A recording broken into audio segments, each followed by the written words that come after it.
Hi everyone, once again welcome back to educator learning. നിങ്ങളുടെ സ്വന്തം RRP ആണ്.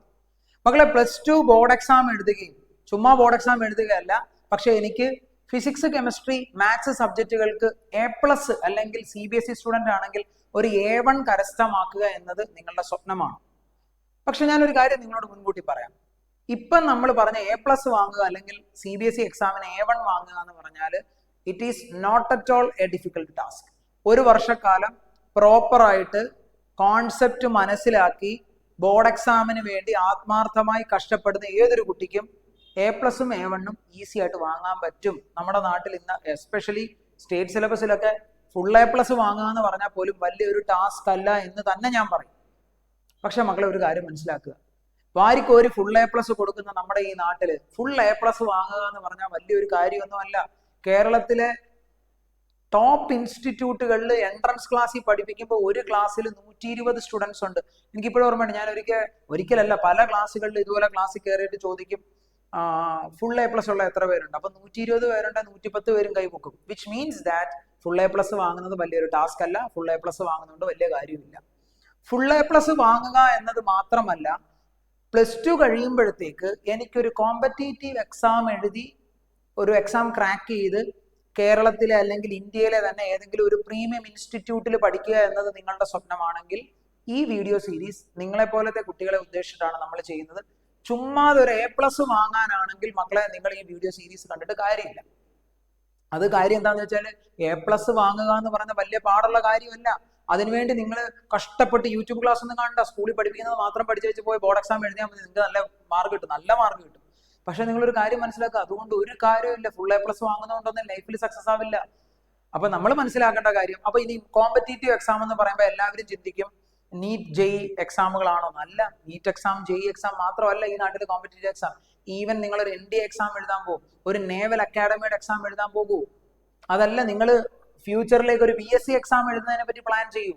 പോട്ടെ, നിങ്ങൾ ഫ്യൂച്ചറിൽ കൊമേഴ്സ് പഠിച്ചിട്ട് ഒരു ബാങ്കിങ് എക്സാം എഴുതാൻ പോകും. മാത്സ് വേണ്ടേ? അവിടെ വേണം. അപ്പൊ അതുകൊണ്ട് നിങ്ങൾ മനസ്സിലാക്കുക, കോമ്പറ്റേറ്റീവ് എക്സാം എന്ന് പറഞ്ഞാൽ നീറ്റും JEE മാത്രമല്ല. +2 കഴിഞ്ഞിട്ട് സക്സസ്ഫുള്ളി നിങ്ങൾക്ക് നല്ലൊരു കരിയർ ഓപ്ഷൻ എടുക്കണം, നിങ്ങൾക്ക് സക്സസ് ആവണമെന്ന് നിങ്ങൾ തീരുമാനിച്ചിട്ടുണ്ടെങ്കിൽ ഫുൾ A+ ആവരുത് നമ്മുടെ ലക്ഷ്യം. നമ്മുടെ ലക്ഷ്യം കൺസെപ്റ്റ് മനസ്സിലാക്കി പഠിക്കണം. കൺസെപ്റ്റ് മര്യാദയ്ക്ക് പഠിച്ചാൽ കോമ്പറ്റേറ്റീവ് എക്സാമും നമുക്കുള്ളതാകും. കൺസെപ്റ്റ് മര്യാദയ്ക്ക് പഠിച്ചാൽ ഫുൾ A+ എന്തായാലും കിട്ടും. അതിന്റെ ബൈ പ്രോഡക്റ്റ് ആണ് ഫുൾ A+, ഫുൾ A1 ഒക്കെ. സോ അത് വലിയ കാര്യമല്ല. എല്ലാവരെയും ഞാൻ ഈ വീഡിയോയിലേക്ക് സ്വാഗതം ചെയ്യുന്നു. നിങ്ങളുടെ +2ലെ ഫസ്റ്റ് ചാപ്റ്ററായ ഇലക്ട്രിക് ചാർജസ് ആൻഡ് ഫീൽഡ് എന്ന് പറഞ്ഞ ചാപ്റ്ററിലെ ഒരു ബേസിക് ടോപ്പിക്കാണ് ഇന്ന് ഡിസ്കസ് ചെയ്യുന്നത്. വലിയ കാര്യമൊന്നുമില്ല, സിമ്പിൾ ആയിട്ട് പഠിക്കാവുന്ന കാര്യമാണ്. ഇലക്ട്രിക് ചാർജ് എന്താണ്? ഇലക്ട്രിക് ചാർജ് എന്താണ്? അതിന്റെ ഡെഫിനിഷൻ നമുക്ക് അതൊക്കെ ഒന്ന് നോക്കി മനസ്സിലാക്കി പെട്ടെന്ന് വരാം. അറിയാം, ഇലക്ട്രിക് ചാർജ് എന്ന് പറയുന്നത് ഒരു fundamental property of a matter that cause it experience a force when placed in an electric or magnetic field. നിങ്ങൾക്കൊന്നും മനസ്സിലായില്ലെന്ന് എനിക്ക് മനസ്സിലായി. അതായത് ഇത്രയേ ഉള്ളൂ. ഇപ്പം ഇവിടെ ഒരു സിമ്പിൾ ലോജിക്കൽ ആലോചിച്ച് നോക്ക്. ഇവിടെ നമ്മളൊരു പ്ലേസ് കൺസിഡർ ചെയ്യുകയാണ്. ഞാൻ ഇവിടെ ഒരു പ്ലേസ് കൺസിഡർ ചെയ്യുകയാണ്. ഈ പ്ലേസിലേക്ക്, ആ ഒരു പ്ലേസിലേക്ക് ഞാൻ ഒരു ഇലക്ട്രിക് ചാർജിനെ കൊണ്ടുവെക്കുന്നു. ഒരു സ്മോൾ q ചാർജ് ഉള്ള ഒരു ഇലക്ട്രിക് ചാർജിനെ ഞാൻ ഈ പ്ലേസിലേക്ക് കൊണ്ടുവെക്കുക എന്ന് വിചാരിക്കുക. അപ്പൊ ഞാനൊരു റീജിയൻ കൺസിഡർ ചെയ്തു. ആ റീജിയനിലേക്ക് q ചാർജ് ഉള്ള ഞാനൊരു ചാർജ് തന്നെ കൺസിഡർ ചെയ്യാണ്. ഞാൻ ഇവനെ ഇതിലേക്ക് കൊണ്ടുവെക്കുന്നു എന്ന് വിചാരിക്കുക. മനസ്സിലാവുന്നുണ്ടോ? അപ്പൊ ഉറപ്പായിട്ട് ഇതൊരു ഇലക്ട്രിക് ഫീൽഡ് ആണെങ്കിൽ നമ്മൾ അതിലേക്ക് ഇവനെ കൊണ്ട് പ്ലേസ് ചെയ്യുമ്പോൾ അവൻ ഒരു ഫോഴ്സ് എക്സ്പീരിയൻസ് ചെയ്യപ്പെടും. അപ്പൊ അതാണ് അവിടെ പറയുന്നത്, electric charge is the fundamental property of a matter. ഒരു മാറ്ററിന്റെ ഫണ്ടമെന്റൽ ആയിട്ടുള്ള ഒരു പ്രോപ്പർട്ടി ആണ് that causes experience a force. അതൊരു ഫോഴ്സ് എക്സ്പീരിയൻസ് ചെയ്യപ്പെടും. എപ്പോഴാ? When placed in an electric or magnetic field എന്ന കോൺസെപ്റ്റ് ആണ്. ബേസിക് ആയിട്ടുള്ള ഡെഫിനിഷൻ ആണ്, വളരെ സിമ്പിൾ ആണ്. ഇനി നിങ്ങൾക്കറിയാം, ഈ കൊടുത്തിരിക്കുന്ന എന്താണ്? നമ്മളൊരു ആറ്റത്തിന്റെ സ്ട്രക്ചർ ആണ് കൊടുത്തിരിക്കുന്നത്. അപ്പോൾ ഒരു ആറ്റം നമുക്കറിയാം, അതിന്റെ ന്യൂക്ലിയസ് ആണ് ഈ കാണുന്നത്. നിങ്ങൾക്കറിയാം, ന്യൂക്ലിയസിൽ അവിടെ പ്രോട്ടോണും ന്യൂട്രോണുകളും അറ്റാച്ച് ചെയ്യപ്പെട്ടിട്ടുണ്ട്. അവർ ടൈറ്റ്ലി ബൗണ്ട് ആയിരിക്കും. ന്യൂക്ലിയസുമായിട്ട് അവന്മാർ ടൈറ്റ്ലി ബൗണ്ട് ആയിരിക്കും. ഈ പ്രോട്ടോൺ, പോസിറ്റീവ് ചാർജുകളെയാണ് പ്രോട്ടോൺ എന്ന് വിളിക്കുന്നത്, നിങ്ങൾക്കറിയാം. അതുപോലെ നെഗറ്റീവ് ചാർജുകളെ നമ്മൾ ഇലക്ട്രോൺ എന്ന് വിളിക്കും. ഇവിടെ ന്യൂക്ലിയസിനോട് വളരെ ക്ലോസ്ലി ആയിട്ട് അറ്റാച്ച്ഡ് ആയിട്ടിരിക്കുന്ന ആൾക്കാരാണ് പ്രോട്ടോൺസ്. പോസിറ്റീവ് ചാർജ് ഹൈലി എന്താ പറയുക, അവിടുത്തെ ഫോഴ്സ് ഓഫ് അട്രാക്ഷൻ വളരെ കൂടുതലായിരിക്കും. സ്ട്രോങ് ന്യൂക്ലിയർ ഫോഴ്സ് എന്നൊക്കെ നമ്മൾ അതൊക്കെ ഡീറ്റെയിൽഡ് ഫ്യൂച്ചറിൽ പഠിക്കും. അതുപോലെ ഈ കാണുന്ന ഇത് നമുക്ക് വേണമെങ്കിൽ ഔട്ടർ മോസ്റ്റ് ഷെൽ എന്നൊക്കെ വിളിക്കാം, അല്ലെങ്കിൽ ആ കാണുന്ന ഇലക്ട്രോണിനെ നമുക്ക് ഫ്രീ ഇലക്ട്രോൺ എന്നൊക്കെ വിളിക്കാം. ആ ഇലക്ട്രോണുകൾ നെഗറ്റീവ്ലി ചാർജ്ഡ് ആയിരിക്കും. അപ്പൊ ഈ കാണുന്നത് അവിടുത്തെ ഇലക്ട്രോണുകളാണ്. ഈ കാണുന്നവൻ ന്യൂട്രൽ ചാർജ് ആണ്, ന്യൂട്രോൺ എന്ന് വിളിക്കും. ചാർജ് ഒന്നുമില്ല. ഇവന്റെ ചാർജ് പോസിറ്റീവ് ആണ്, ഇവന്റെ ചാർജ് നെഗറ്റീവ് ആണ്. ഒരു ആറ്റം കൺസിഡർ ചെയ്താൽ എപ്പോഴും അത് ഇലക്ട്രിക്കലി ന്യൂട്രൽ ആയിരിക്കും. കാരണം എന്താ? എത്ര പോസിറ്റീവ് ചാർജ് ഉണ്ടോ അത്രയും നെഗറ്റീവ് ചാർജസ് അവിടെ ഉണ്ടായിരിക്കും. ബേസിക് ആയിട്ടുള്ള ചാർജിന്റെ കോൺസെപ്റ്റുകളാണ്. ഇനി നമുക്ക് ചാർജുകളുടെ പ്രോപ്പർട്ടീസിൽ ബേസിക് ആയിട്ടുള്ള കാര്യത്തിൽ നമ്മൾ പഠിക്കുന്നതാണ്. ഇപ്പം പോസിറ്റീവ് ചാർജ് ആയിക്കോട്ടെ നെഗറ്റീവ് ചാർജ് ആയിക്കോട്ടെ, what ever it is, it's magnitude is 1.6 × 10⁻⁻19 Coulomb ആണ്. അത് പ്രോട്ടോൺ ആണെങ്കിൽ വാല്യൂ പോസിറ്റീവ് ആയിരിക്കും, ഇലക്ട്രോണിന്റെ ആണെങ്കിൽ അത് നെഗറ്റീവ് ആയിരിക്കും. ഇവിടെ വാല്യൂ കൊടുത്തിട്ടുണ്ട്. ജസ്റ്റ് ഈ വാല്യൂസ് നിങ്ങൾ പഠിച്ചു വെക്കണം. നമുക്ക് പ്രോ ബ്ലോക്ക് എൻട്രൻസ് പോയിന്റ് ഓഫ് വ്യൂവിലും ഈവൻ നിങ്ങളുടെ ബോർഡ് എക്സാമിനും നിങ്ങൾ പ്രോ ബ്ലോക്ക് അപ്ലൈ ചെയ്യുമ്പോഴത്തേക്ക് നമുക്ക് ഈ വാല്യൂ ആവശ്യം വരും. അപ്പൊ ആ വാല്യൂ ഓർത്ത് വെക്കാം. 1.6 × 10⁻⁻19 കൂളംബാണ് അതിന്റെ ചാർജ്. ക്ലിയർ? വളരെ ബേസിക് ആയിട്ടുള്ള കാര്യമാണ്. ഓക്കെ, നമുക്ക് അടുത്തത് നോക്കി വരാം. ഇലക്ട്രിക് ചാർജസിന്റെ 1-2 കീ പോയിന്റ്സ് ഉറപ്പായിട്ട് നിങ്ങളുടെ ബോർഡ് എക്സാമിന് പലപ്പോഴും ചോദിച്ചു കാണുന്നതാണ്. എന്താ എഴുതിയത്? They are 2 types electric charges. ഒന്ന് പോസിറ്റീവും അടുത്തത് നെഗറ്റീവും. അതിന്റെ ചാർജസ് നമ്മൾ പറഞ്ഞു. അടുത്ത എന്താ? Like charges ripple each other, unlike charges attract each other. Like charges ripple each other, അതായത് രണ്ട് ആൺപിള്ളേർ തമ്മിൽ അടിയിടും, ആണും പെണ്ണും ആണെ പ്രേമിക്കും എന്ന് പറയുന്ന കൂട്ട്. ലൈക്ക് ഒരേപോലുള്ള ആൾക്കാർ, രണ്ട് ആൺകുട്ടികൾ ഒരേപോലത്തെ രണ്ട് ജെൻഡർ വഴക്കിട്ടു. ഒരു ആൺകുട്ടിക്ക് വരെ മറ്റേതൊരു പെൺകുട്ടിയാണെങ്കിൽ, സാധാരണ ആണും പെണ്ണും ആണെങ്കിലും വഴക്കിടും. ഞാൻ ഇതൊരു ഓർക്കാൻ വേണ്ടി പറഞ്ഞൊരു എക്സാമ്പിൾ മാത്രമായിട്ട് കൂട്ടിയാൽ മതി. മനസ്സിലാവുന്നുണ്ടോ? അപ്പൊ ലൈക്ക് ചാർജസ് സെയിം ചാർജുകളാണെങ്കിൽ അവരെന്ത് ചെയ്യും? റിപ്പൽ ചെയ്യപ്പെടും. അവർക്കിടയിലുള്ള ഫോഴ്സ് റിപ്പൾസീവ് ആയിരിക്കും. ഓപ്പോസിറ്റ് ചാർജുകളാണെങ്കിൽ അവർ അട്രാക്ട് ചെയ്യും. പ്ലസും മൈനസും ആണെങ്കിൽ അവർ അട്രാക്ട് ചെയ്യപ്പെടും. ബേസിക് ആയിട്ടുള്ള കാര്യങ്ങൾ ഫിഗർ ഒക്കെ ഇവിടെ കൊടുത്തിട്ടുണ്ട്. Like charges repel, like charges repel, opposite charges attract each other. വളരെ ബേസിക് ആയിട്ടുള്ള കാര്യം. അപ്പൊ അതും പഠിച്ചിരിക്കുക. The unit of electric charge is coulomb. Unit കൂളംബാണ്. അതിന് നമ്മളൊരു സയന്റിസ്റ്റിന് ബഹുമാനാർത്ഥമാണ് കൂളംബ് എന്ന് കൊടുക്കുന്നത്. Electric charge is conserved. Important point ആണ്. Electric charge is conserved. It cannot be created or destroyed. അതിനെ നമുക്ക് ക്രിയേറ്റ് ചെയ്യാനോ, അതായത് നശിപ്പിക്കാനോ നിർമ്മിക്കാനോ ഒന്നും പറ്റത്തില്ല. It is always conserved. Conserved എന്ന് പറഞ്ഞാൽ constant, there is no change എന്നൊക്കെ പറയാം. ഇപ്പൊ കഴിഞ്ഞ 10 കൊല്ലമായിട്ട് എന്റെ വെയിറ്റ് കൺസർവ്ഡ് ആണെന്ന് പറഞ്ഞാൽ 10 കൊല്ലം മുമ്പും ഞാൻ 60 കിലോ ആയിരുന്നു, ഇപ്പോഴും ഞാൻ 60 കിലോ ആണെന്നാണ് അതിന്റെ അർത്ഥം. Conserved, there is no change എന്നൊക്കെ നമുക്ക് ആലോചിക്കാം. നിങ്ങൾക്കൊന്ന് കണക്ട് ചെയ്യാൻ വേണ്ടി പറഞ്ഞതേ ഉള്ളൂ. ബേസിക് ആയിട്ടുള്ള കാര്യമാണ്. ഓക്കെ, അപ്പൊ നമുക്ക് അടുത്തൊരു ഇമ്പോർട്ടന്റ് ടോപ്പിക്ക് പഠിച്ചു വരാം. Properties of electric charges. വളരെ ഇമ്പോർട്ടന്റ് ആണ്. ബോർഡ് എക്സാമിനും ചോദിച്ചു കാണുന്ന ഒരു ടോപ്പിക്കാണ്. Properties of electric charge explain ചെയ്യാൻ ചോദിക്കാറുണ്ട്. ഇപ്പൊ ഒരു 2 മാർക്കിനൊക്കെ ചോദിച്ചാൽ നിങ്ങൾ മിനിമം 4 പോയിന്റ്സ് എങ്കിലും എഴുതുക. വളരെ ഇമ്പോർട്ടന്റ് ആണ്. നമ്മൾ ഓൾറെഡി ഇപ്പൊ ഞാൻ പറഞ്ഞ കാര്യങ്ങളൊക്കെ തന്നെയാണ്, വളരെ ബേസിക് ആയിട്ടുള്ള കാര്യമാണ്. ഫസ്റ്റ് വൺ എന്താ? there are 2 type of charges. ഒരെണ്ണം പോസിറ്റീവ് ആണ്, ഒരെണ്ണം നെഗറ്റീവ് ആണ്. അതിന്റെ വാല്യൂ നമ്മൾ പറഞ്ഞു. പോസിറ്റീവ് ആണെങ്കിൽ 1.6 × 10⁻⁻19 കൂളംബ് ആവും. നെഗറ്റീവ് ആകുമ്പോഴത്തേക്ക് അത് മൈനസ് ആയി. Okay, like charges ripple, unlike charges attract. ഇതാണ് നിങ്ങൾ എഴുതേണ്ട ഫസ്റ്റ് പോയിന്റ്. വളരെ സിമ്പിൾ ആയിട്ട് എഴുതാം. അടുത്ത പോയിന്റ് എന്താ? Quantisation of charge. Quantisation of charge, അതായത് ചാർജുകൾ എപ്പോഴും ക്വാണ്ടൈസ്ഡ് ആയിരിക്കും. Actually it is the integral multiple of A base charge എന്ന് പറയാം. അതായത് സിമ്പിൾ ഇത്രേ ഉള്ളൂ. ഇപ്പം ഇതൊരു ബേസ് ചാർജ് Q ആണെന്ന് നിങ്ങൾ അങ്ങോട്ട് വിചാരിക്കും. ഇതാണ് നമ്മുടെ ബേസ് ചാർജ് Q. അപ്പം ഒരു ബേസ് ചാർജ് Q ആണ് ഇതെന്ന് ഞാൻ അസ്യൂം ചെയ്തു. അപ്പൊ ഇവന്റെ വാല്യൂ എത്രയാ? ഇപ്പൊ ഇത് പോസിറ്റീവ് ചാർജ് ആണെങ്കിൽ 1.6 × 10⁻⁻19 കൂളംബാണ്. 1.6 × 10⁻⁻19 കൂളംബാണ്. അപ്പൊ ഞാൻ വേറൊരു ബോഡി കൺസിഡർ ചെയ്യുവാണ്. അപ്പൊ മേ ബി അപ്പൊ ഇത് 1Q എന്നാണ്. ഓക്കെ, അതായത് ഇത് Q ആണെന്ന് പറഞ്ഞാൽ അതിന്റെ അർത്ഥം ഇത് 1Q ആണ്. അപ്പൊ 1Q എക്സിസ്റ്റ് ചെയ്യാൻ പറ്റും. അതാണ് ബേസിക് ചാർജ്. ഇതെന്ന് പറയുന്നത് 3Q ആകാം. Which means that it is the integral multiple of base charge. Base charge എത്രയാ? 1Q ആണ്. ആ 1Qനെ 3 ടൈംസ് മൾട്ടിപ്ലൈ ചെയ്യുന്നതല്ലേ 3Q. അപ്പൊ 3Q എക്സിസ്റ്റ് ചെയ്യാൻ പറ്റും. നിങ്ങൾക്ക് മനസ്സിലാക്കി തരാം, ശ്രദ്ധിച്ചിരിക്കണം. 3Q എക്സിസ്റ്റ് ചെയ്യും, 5Q എക്സിസ്റ്റ് ചെയ്യും, ഇതൊക്കെ എക്സിസ്റ്റ് ചെയ്യും. ഇനി നമ്മൾ ഇതിനെ അങ്ങോട്ട് സ്പ്ലിറ്റ് ചെയ്തെന്ന് വിചാരിക്കും. അപ്പൊ സ്പ്ലിറ്റ് ചെയ്യുമ്പോഴത്തേക്ക് സാധാരണ ഉള്ളവർ ചിന്തിക്കും ഇത് 3നെ ഈക്വലി സ്പ്ലിറ്റ് ചെയ്യുന്നു, അപ്പൊ അത് എത്ര ആയിട്ട് മാറി? 1.5, 1.5. അങ്ങനെ ഒരു എക്സിസ്റ്റൻസ് ഇല്ല. ഫ്രാക്ഷണൽ വാല്യൂ ഇല്ല. ഇതിന് വേണമെങ്കിൽ എത്രയായിട്ട് മാറാം? 2Qവും 1Qവും ഒക്കെ ആകാം. അതായത് എപ്പോഴും ചാർജ് എക്സിസ്റ്റ് ചെയ്യുന്നത് ഒരു ഇൻറ്റീജറിന്റെ മൾട്ടിപ്പിൾ ആയിട്ടായിരിക്കും 1Q 2Q 3Q. Charge positive ആവാം നെഗറ്റീവ് ആകാം. അപ്പൊ അതുകൊണ്ടാണ് ക്വാണ്ടൈസേഷൻ ഓഫ് ചാർജിന്റെ കോൺസെപ്റ്റിൽ നമ്മൾ പഠിക്കാനുണ്ട്, ശ്രദ്ധിച്ചിരിക്കണം.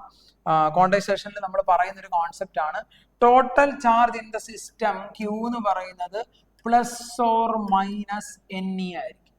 പ്ലസ് ഓർ മൈനസ് NE, വേറെ N is an integer 1 2 3 etcetera അങ്ങനെ പോകും. എന്ന് വെച്ചാൽ ടോട്ടൽ ചാർജ് Q എത്രയൊക്കെ വരാം, പ്ലസ് ഓർ മൈനസ് 1E വരാം, പ്ലസ് ഓർ മൈനസ് 2E വരാം, പ്ലസ് ഓർ മൈനസ് 3 ഇങ്ങനെയൊക്കെ വരാം. അപ്പം 3Q എന്ന് പറഞ്ഞാൽ 3E എന്നാണ് ഉദ്ദേശിക്കുന്നത്. Q എന്ന് പറഞ്ഞാൽ ചാർജ് ആണ്. നമ്മൾ ഇലക്ട്രോൺ ആണെങ്കിൽ അത് E എന്ന് എടുക്കുന്നു, പോസിറ്റീവ് ചാർജ് ആണ് പ്ലസ് E എന്ന് എടുക്കുന്നു. That's all. ക്ലിയർ?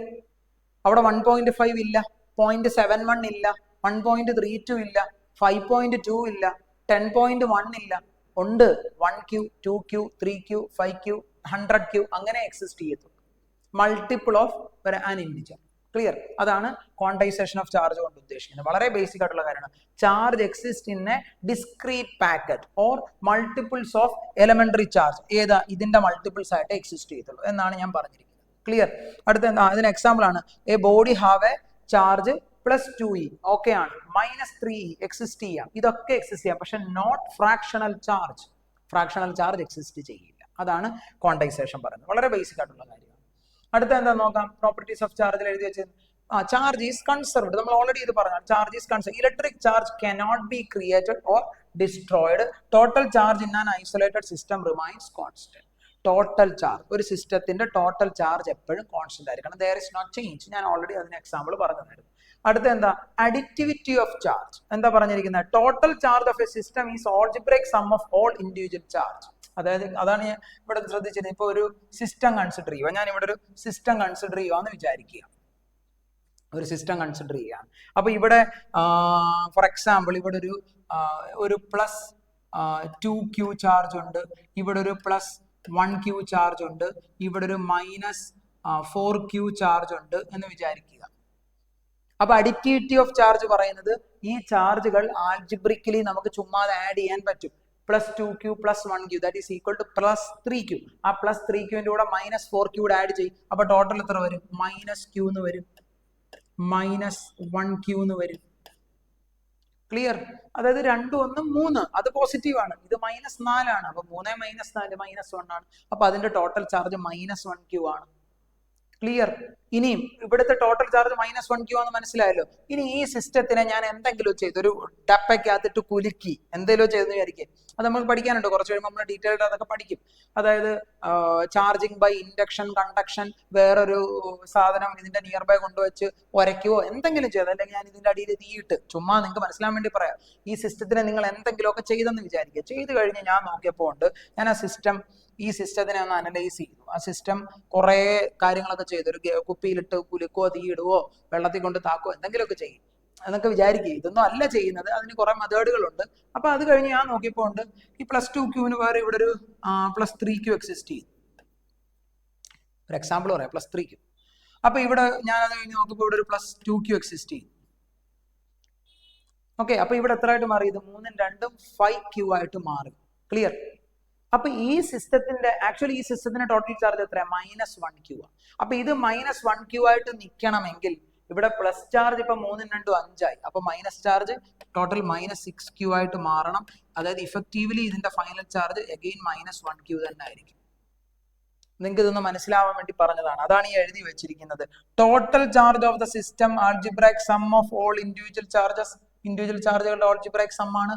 അടുത്ത എന്താ? Example if total charge in an isolated system, ഇത് അഡിറ്റിവിറ്റി എടുത്ത് total charge of an isolated system remains constant.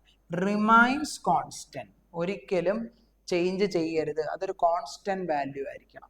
ഇവിടെ മൈനസ് 1 കുളമ്പ് ആണ്, സോറി 1Q ആണ്, ഇവിടെയും മൈനസ് 1Q തന്നെ ആയിരിക്കണം. ടോട്ടൽ ചാർജ് റിമൈൻസ് കോൺസ്റ്റന്റ് ആയിരിക്കണം. അതുപോലെ ഇവിടെ അഡിറ്റിവിറ്റി എന്താ പറയുന്നത്? Total charge of the system is algebraic sum of individual charge. ഈ ഓരോ ഇൻഡിവിജ്വൽ ചാർജുകളുടെ സം ആയിരിക്കണം ഒരു സിസ്റ്റത്തിന്റെ ടോട്ടൽ ചാർജ്. വളരെ ബേസിക് ആയിട്ടുള്ള കാര്യങ്ങളാണ്, വളരെ സിമ്പിൾ ആയിട്ട് നിങ്ങൾക്ക് പഠിച്ചു വെക്കാവുന്ന കാര്യങ്ങളാണ്. അടുത്തത് ഇത് നിങ്ങൾ അഡീഷണലി ഒരു പോയിന്റ് ആയിട്ട് ഓർത്തിരുന്നാൽ മതി. ബോർഡ് എക്സാമിനൊക്കെ പഠിക്കുന്നവർ ആദ്യത്തെ ആ 4 പോയിന്റ് എങ്കിലും ബേസിക്കലി പഠിച്ചു വെക്കുക. അഡീഷണലി നിങ്ങൾ ഇതൊന്ന് കേട്ടിരിക്കുന്നതുകൊണ്ട് നല്ല കാര്യം. charges is transferable. Charges can be transferred from one body to another body, especially through conduction, induction or friction by conduction, by induction, by friction. നമുക്ക് പഠിക്കാനുള്ള ഒരു കോൺസെപ്റ്റ് ആണ് ആക്ച്വലി അതൊക്കെ. ഇൻ ഡീറ്റെയിൽ ആയിട്ടൊന്നും നിങ്ങൾക്ക് പഠിക്കാനില്ല. പക്ഷെ ചാർജ് ഈസ് ട്രാൻസ്ഫറബിൾ. ഒരു ബോഡിയിൽ നിന്ന് വേറൊരു ബോഡിയിലോട്ട് നമുക്ക് ട്രാൻസ്ഫർ ചെയ്യാൻ പറ്റും. ഒരു ബോഡിയിൽ നിന്ന് വേറൊരു ബോഡിയിലോട്ട് നമുക്ക് അതിന് പല മെത്തേഡുകളുണ്ട്. ആ മെത്തേഡുകളുടെ പേരാണ് ബൈ കണ്ടക്ഷൻ, ബൈ ഇൻഡക്ഷൻ എന്നൊക്കെ പറയുന്നത്. അതായത് ഇത്രേ ഉള്ളൂ. ഇപ്പം ഫോർ എക്സാമ്പിൾ ഇപ്പം ഇവിടെ ഒരു ചാർജ് അതിന്റെ റേഡിയസ് R ആണ്, ചാർജ് Q1 ആണെന്ന് വിചാരിക്കുക. അടുത്ത വേറൊരു ചാർജ്, ഒരു സ്ഫിയർ, അതിന്റെ ചാർജ് Q2 ആണെന്ന് വിചാരിക്കുക. ഇപ്പൊ ടോട്ടൽ ഇത് Q1 ആണ്, ഇത് Q2 ആണ്. അപ്പൊ ഇതിനെ ഞാൻ കൊണ്ട് മുട്ടിച്ചു വെച്ചു എന്ന് വിചാരിക്കും. ഇത് രണ്ടും ഐഡന്റിക്കൽ സ്ഫിയർ ആണെന്ന് നിങ്ങൾ ജസ്റ്റ് ഇമാജിൻ ചെയ്യുക. രണ്ട് പന്തുകൾ പോലത്തെ സാധനം, അതിന്റെ ചാർജ് Q1 ആണ്, ഇത് Q2 ആണ്. ഇത് കൊണ്ട് മുട്ടിച്ചു വെച്ചിട്ട് കുറച്ച് കഴിഞ്ഞാൽ മാറ്റി. അപ്പൊ അതാണ് കൊണ്ട് മുട്ടിച്ചു വെക്കുമ്പോഴാണ്, അങ്ങനത്തെ മെത്തേഡുകളെയാണ് ഇവിടെ കണ്ടക്ഷൻ, ഇൻഡക്ഷൻ. ഇത് ഇൻഡക്ഷൻ അല്ല, ആക്ച്വലി ഇത് കണ്ടക്ഷൻ ആണ്, കൊണ്ട് മുട്ടിക്കുകയാണ്. മുട്ടിക്കാതെ ചെയ്യുന്ന വേറൊരു പ്രോസസ്സാണ് ഇൻഡക്ഷൻ. അത് നമുക്ക് പഠിക്കാനുണ്ട്, ഡീറ്റെയിൽ ആയിട്ട് പറയാം. അപ്പൊ ഇത് കൊണ്ട് മുട്ടിച്ച് വെച്ചിട്ട് നിങ്ങൾ അകത്തിന്ന് വിചാരിക്കുക. ഇത് ഐഡന്റിക്കൽ സ്ഫിയർ ആണെന്ന് ജസ്റ്റ് ഇമാജിൻ ചെയ്യും. അപ്പൊ ഇവർ തമ്മിൽ ചാർജുകൾ ട്രാൻസ്ഫർ ചെയ്തിട്ട് പിന്നെ ഇവന്റെ ചാർജ് ഒരു Q' ആയിട്ട് മാറുന്നു, ഇവന്റെ ചാർജും ഒരു Q' ആയിട്ട് മാറി. രണ്ടും ഐഡന്റിക്കൽ സ്ഫിയർ ആണ്. അപ്പൊ അങ്ങനെ ആ കേസിൽ ഇതൊക്കെ സംഭവിക്കത്തുള്ളൂ. Q' ആയിട്ട് മാറി. ആ Q' വാല്യൂ എന്ന് പറയുന്നത് Q1 പ്ലസ് Q2/2 ആയിരിക്കും. ഇവരുടെ ആവറേജ് ആയിരിക്കും. അതങ്ങനെ ഷെയർ ചെയ്യപ്പെടും. അപ്പൊ അതൊക്കെയാണ് ഇവിടെ എഴുതിയിരിക്കുന്നത്. ക്ലിയർ? അതാണ്, that is why charge is transferable. അത്ര ഓർത്തിരുന്നാൽ മതി. ഈ കോൺസെപ്റ്റ് പഠിക്കണം എന്നില്ല. ഇതിന്റെ കാരണം ഞാൻ ജസ്റ്റ് പറഞ്ഞതേ ഉള്ളൂ. നമുക്ക് ഇനി അത് പഠിക്കാനുണ്ട്. അടുത്തത് എന്താ? Invariance of a charge. ഇത് ഇൻ ഡെപ്ത് അങ്ങനെ പഠിക്കാനൊന്നുമില്ല. നിങ്ങൾ ജസ്റ്റ് ഒന്ന് അറിഞ്ഞിരുന്നാൽ the value of charge is independent of frame of reference. അതായത് ഒരു ചാർജ് മോഷനിലാണെങ്കിലോ ചാർജ് റെസ്റ്റിലാണെങ്കിലോ, ഫ്രെയിം ഓഫ് റെഫറൻസ് എന്താണെന്നൊക്കെ നിങ്ങൾ പഠിച്ചിട്ടുണ്ട്. ചാർജ് മോഷനിലോ റെസ്റ്റിലോ എങ്ങനെ, whatever it is, whether with എന്താ in any location charge is constant. അതെവിടെ പറഞ്ഞ whether a particle is moving or at rest it's charge remains same. ചാർജിന് മാറ്റമൊന്നും ഉണ്ടാകത്തില്ല. വളരെ ബേസിക് ആയിട്ടുള്ള കാര്യങ്ങളാണ്. ഇത് വലിയ കാര്യമൊന്നുമല്ല. അടുത്ത ക്ലാസ്സിൽ നമ്മൾ ഡിസ്കസ് ചെയ്യുന്നത് ഇതേ ചാപ്റ്ററിലെ തന്നെ കണ്ടക്ഷൻ, ഇൻഡക്ഷൻ എന്ന് പറയുന്ന കോൺസെപ്റ്റും, അത് കഴിഞ്ഞ് നമ്മൾ നേരെ ഈ ചാപ്റ്ററിലെ വൺ ഓഫ് ദ ഇമ്പോർട്ടൻറ്റ് ടോപ്പിക്കായ കൂളംസ് ലോ എന്ന് പറഞ്ഞ ടോപ്പിക്കും ആയിരിക്കും ഡിസ്കസ് ചെയ്യുന്നത്. സോ ഈ വീഡിയോ ഞാനിവിടെ വൈൻഡ് അപ്പ് ചെയ്യുകയാണ്. തുടക്കമായതുകൊണ്ടാണ് വീഡിയോയുടെ ലെങ്ത് ചെറുതാക്കി ഇടുന്നത്. നിങ്ങൾ ത്രൂ ഔട്ട് വീഡിയോസ് കാണുകയും നമ്മളെ സപ്പോർട്ട് ചെയ്യുകയും നിങ്ങൾ കാര്യമായി ഇതിലേക്ക് എത്തിക്കഴിയുമ്പോഴത്തേക്ക് നമ്മൾ വീഡിയോയുടെ ലെങ്ത് കുറച്ച് കൂട്ടും. കാരണം എനിക്കറിയാം നമ്മുടെ സ്റ്റുഡൻസ് എല്ലാം റീൽസിന്റെ കാലത്താണ്. അപ്പൊ ഇങ്ങനെ തോണ്ടിയിരിക്കാനാണ് നിങ്ങളിൽ പലർക്കും ഇഷ്ടമെന്ന് എനിക്കറിയാം. എല്ലാവരും കുറ്റം പറയുന്നതല്ല, അങ്ങനെ വിചാരിക്കരുത്. കുറ്റം പറയുന്നതല്ല, ഒരു റിയാലിറ്റി അതാണ്. അപ്പം എത്ര നേരം നിങ്ങൾ ഈ വീഡിയോ കണ്ടോണ്ടിരിക്കുന്നത് എനിക്കറിയില്ല. അതുകൊണ്ടാണ് പെട്ടെന്ന് വൈൻഡ് അപ്പ് ചെയ്യുന്നത്. കുറച്ചുകൂടെ അങ്ങോട്ട് പോകെ നമുക്ക് വീഡിയോയുടെ ലെങ്തും കോൺസെപ്റ്റ് ലെവലും ഡിസ്കഷനും ഒക്കെ കൂട്ടി വരാം. 2026 നിങ്ങളുടെ ബോർഡ് എക്സാം വരെയും കണ്ടിന്യൂസ് ക്ലാസ് നിങ്ങൾക്ക് സപ്പോർട്ട് ഉണ്ടായിരിക്കും. നിങ്ങൾ വേറെ അങ്ങ് ട്യൂഷന് പോയില്ലെങ്കിൽ പോലും നിങ്ങൾക്ക് അന്തസ്സായിട്ട് ഇത് പഠിക്കാൻ പറ്റും. സോ മക്കളെ, ഇനിയും കണ്ടുമുട്ടാം ഓൺലൈനിൽ. Thank you so much.